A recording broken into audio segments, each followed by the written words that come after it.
안녕하세요. 오늘도 소방설비기사 전기 기출문제 같이 풀어볼게요. 처음 보시는 분들도 걱정하지 마세요. 어려운 말은 최대한 쉽게 풀어서 설명해 드릴 거예요. 자, 첫 번째 문제부터 바로 시작해 볼게요. 첫 번째 문제입니다. 탄화칼슘이 물과 반응하면 어떤 기체가 나올까요? 탄화칼슘 카바이드라고도 부르는 물질인데요. 물에 닿으면 격렬하게 반응해요. 정답은 2번 아세틸렌입니다. 탄화칼슘이 물을 만나면 수산화칼슘이랑 함께 아세틸렌 가스가 나오는데 이 반응이 꽤 격렬하고 열도 같이 나요. 일산화탄소는 불완전 연소할 때, 황화수소는 유기물이 부패할 때, 수소는 나트륨이나 칼륨 같은 금속이 물에 닿을 때 나오는 가스라서 다 다른 상황이에요. 아세틸렌은 폭발 범위가 정말 넓어서 위험한 가스고, 탄화칼슘은 물기 없는 곳에 보관해야 하는 물질이에요. 카바이드가 물 한 모금 마시더니 빵 하고 아세틸렌이 뿜뿜 나온다. 이렇게 기억하면 돼요. 이어서 두 번째 문제입니다. 분말 소화약제 중에 ABC급 화재에 다 쓰이는 게 뭘까요? 후보는 제일인산암모늄이랑 탄산수소 나트륨, 탄산나트륨, 탄산수소칼륨이에요. 정답은 1번 제일인산암모늄입니다. 분말 소화약제 4가지 중에서 A형, B형, C형 화재에 다 쓸 수 있는 건 이 물질, 그러니까 제3종 분말 하나뿐이에요. 탄산수소 나트륨이랑 탄산수소칼륨은 B형, C형에만 쓰이고 탄산나트륨은 원래 소화약제 성분이 아니라 반응하고 남는 부산물이라 헷갈리기 쉬워요. 정리하면 제1종은 탄산수소 나트륨으로 BC급, 제2종은 탄산수소 칼륨으로 BC급, 제3종은 제일인산 암모늄으로 ABC급, 제4종은 탄산수소 칼륨의 요소를 더한 걸로 BC급이에요. 제일인산 암모늄은 A, B, C 다 통과하는 만능 열쇠다. 인싸라서 어디든 다 초대받는다고 기억하면 돼요. 세 번째 문제는 열이 어떻게 이동하는지에 관한 포리의 법칙 문제예요. 전도로 열이 이동할 때에 대한 설명 중에 틀린 걸 고르는 문제인데요. 단면적에 비례한다, 두께에 비례한다, 열전도도에 비례한다, 온도차에 비례한다 이렇게 4개가 나와요. 정답은 2번 두께에 비례한다는 설명이에요. 공식으로 보면 열이 이동하는 양은 열전도율이랑 단면적, 온도차를 곱하고 두께로 나누거든요. 그래서 두께가 커지면 오히려 열 이동량은 줄어들어요. 비례가 아니라 반비례인 거죠. 나머지 셋은 단면적, 열전도율, 온도차에 비례한다는 옳은 설명이라 정답이랑 헷갈리기 쉬워요. 이불이 두꺼울수록 열이 답답해서 못 빠져나간다. 그래서 두께는 반비례다. 이렇게 기억하면 돼요. 네 번째 문제. 탄산가스, 그러니까 이산화탄소에 대한 설명 중에서 맞는 걸 고르는 문제예요. 산소랑 반응해서 흡열 반응한다. 산소랑 반응해서 불연성 물질 만든다. 산화 안 하는데 산소랑 반응한다. 산소랑 반응 안 한다. 이렇게 4개예요. 정답은 4번 산소와 반응하지 않는다입니다. 이산화탄소는 탄소가 이미 완전히 산화된 안정한 상태라서 산소랑 더 반응할 일이 없어요. 그래서 불을 끄는 소화약제로 쓰이는 거예요. 나머지 보기들은 이산화탄소가 산소랑 반응한다는 전제 자체가 잘못됐거나 앞뒤 말이 안 맞는 설명이에요. 이산화탄소 소화약제는 질식소화랑 냉각소화를 같이 해주고 전기가 안 통해서 전기화재에도 잘 맞는데 좁은 공간에서는 질식 위험이 있으니 주의해야 해요. 탄산가스는 이미 다 타버린 재 같은 몸이라서 더는 산소랑 안 놀아요. 이렇게 기억하면 돼요. 다섯 번째 문제입니다. 같은 원액으로 만든 포에 대한 설명 중에 틀린 걸 찾는 문제예요. 정답은 2번. 환원 시간이 길면 내열성이 떨어진다는 설명이에요. 환원 시간이 길다는 건 포가 물을 오래 붙잡고 있다는 뜻이거든요. 그러면 오히려 내열성이 좋아지는 거예요. 그런데 문제에서는 떨어진다고 했으니까 이게 틀린 설명인 거죠. 나머지 3개는 실제로 맞는 설명이라 발포 배율이 커지면 환원 시간이 짧아지고 유동성이 좋으면 내열성이 떨어지고 발포 배율이 작으면 유동성도 떨어져요. 환원 시간이 길다는 건 포가 오래 버틴다는 뜻이니까 내열성은 업 떨어지는 게 아니다. 이렇게 기억하면 돼요. 여섯 번째 문제는 계산 문제예요. 메탄이랑 에탄, 프로판을 섞은 가스의 폭발화 한계를 구하는 거예요. 메탄 80부피%, 에탄 15부피%, 프로판 5부피%가 섞여 있고 각각의 폭발화 한계는 5부피%, 3부피%, 2.1부피%라고 알려줘요. 정답은 1번 4.28입니다. 르 샤틀리의 법칙이라는 공식을 쓰는데요. 각 가스의 부피 비율을 각각의 폭발화 한계로 나눈 다음 다 더하고 그 값으로 백을 나누면 돼요. 계산해보면 80 나누기 5는 16, 15 나누기 3은 55 나누기 2.1은 2.38 정도 나오는데 이걸 다 더하면 23.38 정도 되고 백을 이걸로 나누면 4.28이 나와요. 계산 순서를 헷갈리거나 숫자를 반대로 넣으면 3.23이나 3.61 같은 오답이 나오기 쉬워요. 부피 나누기 폭발 한계값을 다 더한 다음 100으로 나눠서 되돌린다. 이렇게 외우면 돼요. 7번째 문제는 할로겐 원소들 중에서 소화 효과가 큰 순서를 묻는 거예요. 요오드, 브롬, 염소, 불소를 순서대로 배열한 보기 4개가 나와요. 정답은 1번 요오드가 제일 크고 그 다음 브롬, 염소, 불소 순서예요. 할로겐 원소는 원자 번호가 클수록, 그러니까 무거울수록 불이 옮겨 붙는 연쇄 반응을 잘 막아줘서 소화 효과가 커져요. 나머지 보기들은 순서를 뒤바꾸거나 불소를 중간에 끼워 넣은 거라서 무거울수록 효과가 크다는 원칙만 기억하면 쉽게 걸러낼 수 있어요. 참고로 불소는 안정성은 좋은데 소화 효과는 가장 낮고, 요오드는 소화 효과는 좋은데 독성 때문에 실제 약재로는 잘 안 써요. 무거운 애가 일을 잘한다? 요오드 브롬 염소 불소 순서, 이렇게 기억하면 돼요. 여덟 번째 문제는 방화벽에 관한 법령 문제예요. 연면적 1000제곱미터 이상인 건물에 설치하는 방화벽 기준 중에 틀린 걸 찾는 거예요. 정답은 2번이에요. 방화벽 양쪽 끝이랑 위쪽 끝을 외벽이랑 지붕에서 0.1m 이상 튀어나오게 한다는 설명이 틀렸어요. 실제 법에서는 0.1m가 아니라 0.5m 이상 튀어나오게 해야 돼요. 나머지 셋, 내화 구조로 혼자 설 수 있는 구조여야 한다는 것이랑 출입문 너비랑 높이가 각각 2.5m 이하여야 한다는 건 다 맞는 설명이에요. 방화벽에 다는 문에는 60분 넘는 방화문이나 60분 방화문을 달아야 한다는 것도 함께 알아두면 좋아요. 방화벽은 0.5m는 튀어나와야 폼이 난다. 0.1m는 너무 쪼잔해서 안 된다. 이렇게 기억하면 돼요. 아홉 번째 문제는 피난 거리에 대한 문제예요. 건물의 주요 구조부가 내화 구조로 되어 있을 때 거실에서 계단까지 가는 보행 거리가 몇 미터 이하여야 하는지 묻고 있어요. 정답은 1번 50m입니다.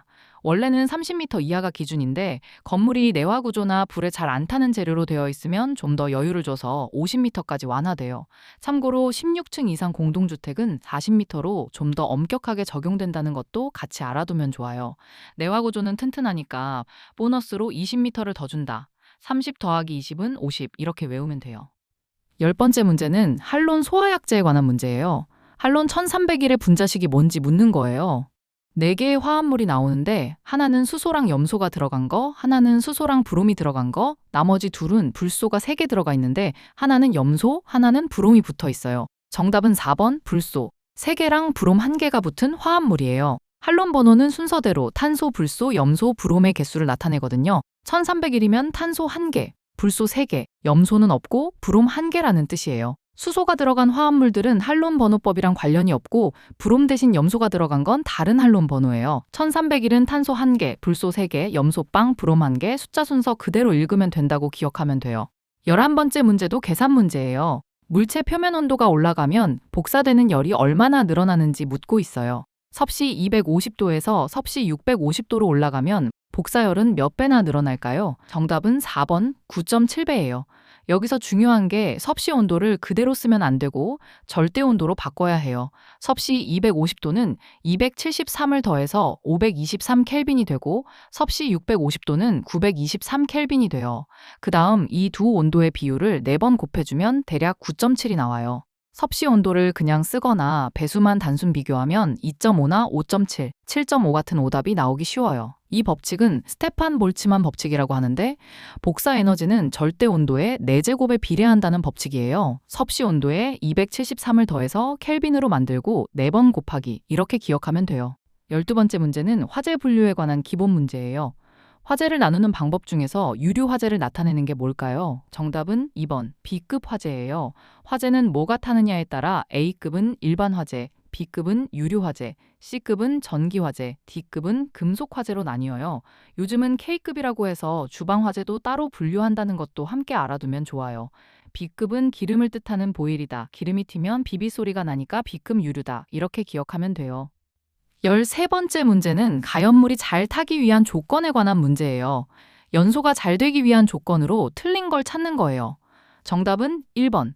열전도율이 클 것이라는 설명이 틀렸어요. 가연물은 열전도율이 낮아야 열이 한 곳에 쌓여서 온도가 잘 올라가고 불이 잘 붙어요. 열전도율이 크면 열이 금방 흩어져서 오히려 불이 잘 안 붙어요. 나머지 셋, 산소랑 친화력이 크다는 거랑 표면적이 크다는 거, 활성화 에너지가 작다는 건 다 맞는 설명이라 정답이랑 헷갈리기 쉬워요. 열이 잘 빠져나가면 못 탄다. 가연물은 열전도율이 작아야 잘 탄다. 소미불이랑 쇠붙이를 비교해보면 이해가 쉬워요. 14번째 문제도 복사 에너지 계산이에요. 이번엔 온도가 2배가 되면 어떻게 되는지 묻고 있어요. 정답은 4번 16배입니다. 앞에서 나온 스테판 볼츠만 법칙대로 복사 에너지는 절대 온도의 4제곱에 비례하니까 온도가 2배가 되면 이를 4번 곱한 16배가 돼요. 2, 4, 8은 각각 1번, 2번, 3번만 곱한 값이라서 4제곱을 정확히 안 하면 나오기 쉬운 오답이에요. 온도가 2배 되면 복사는 2 곱하기 2 곱하기 2. 그러면 16배 4번 곱하는 거 잊지 말기예요. 15번째 문제는 연기 농도에 관한 문제예요. 연기 감지기가 작동할 정도이고 앞이 20에서 30m까지 보이는 상황에 감광 개수를 묻고 있어요. 정답은 1번 0.1이에요. 감광 개수랑 가시거리표를 보면 0.1은 연기 감지기가 작동할 정도이고 20에서 30m까지 보이는 초기 단계에 해당해요.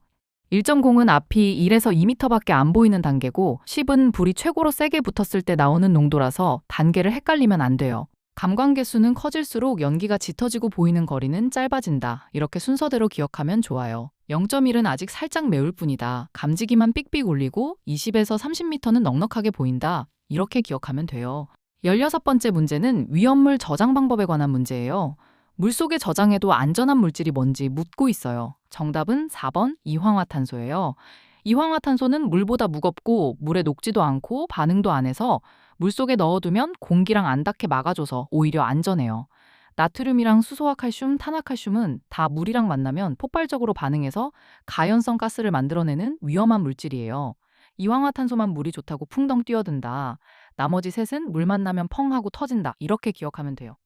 17번째 문제는 열의 종류에 관한 문제예요. 물에 황산을 넣어서 묽은 황산을 만들 때 나오는 열이 뭔지 묻고 있어요. 정답은 3번 용해열이에요. 어떤 물질이 다른 물질에 녹아들 때 나는 열을 용해열이라고 하는데 진한 황산을 물에 희석할 때가 대표적인 예예요. 연소열은 물질이 산소랑 반응해서 탈 때, 분해열은 화합물이 쪼개질 때, 자연발열은 저절로 열이 쌓이는 현상이라 다 다른 상황이에요. 황산이 물속에 풍덩 녹으면서 뜨끈뜨끈해진다. 용해열이 뿜뿜 나온다. 이렇게 기억하면 돼요. 18번째 문제는 자연발화를 막는 방법에 관한 문제예요. 자연발화 방지법이 아닌 걸 찾는 거예요. 통풍 잘 되게 한다. 쌓아둘 때 열이 안 쌓이게 한다. 습도를 높게 유지한다. 저장실 온도를 낮게 한다. 이렇게 4개가 나와요. 정답은 3번. 습도를 높게 유지한다는 거예요. 습도가 높아지면 수분 때문에 미생물이 발효하거나 산화 반응이 촉진돼서 오히려 자연발화 위험이 커져요. 그러니까 자연발화를 막으려면 습도를 낮게 유지해야 하는데 문제에서는 반대로 높게 유지한다고 했으니까 이게 틀린 방법인 거예요. 통풍이랑 열 축적 방지, 저온 유지는 다 실제로 맞는 방지법이라 정답이랑 헷갈리기 쉬워요. 습기는 뽀송뽀송해야 안전하다. 습도는 낮게 유지하는 게 정답이고 높이면 위험하다. 이렇게 기억하면 돼요. 이어서 19번째 문제로 갈게요. 이번엔 계산 문제예요. 이산화탄소 가스를 액체로 만들면 무게가 얼마나 되는지 묻고 있어요. 표준 상태에서 44.8세제곱미터 부피를 가진 이산화탄소를 다 액체로 만들면 몇 킬로그램인지 물어보는데 이산화탄소 분자량은 44예요. 정답은 1번 88kg이에요. 표준 상태에서 기체 일몰은 22.4리터거든요. 44.8 세제곱미터를 리터로 바꾸면 44,800리터가 되고 이걸 22.4로 나누면 2000몰이 나와요. 이 2000몰에 분자량 44를 곱하면 88,000g, 그러니까 88kg이 나와요. 단위 바꾸는 걸 빼먹거나 분자량만 그대로 쓰면 44나 22, 11 같은 오답이 나오기 쉬워요.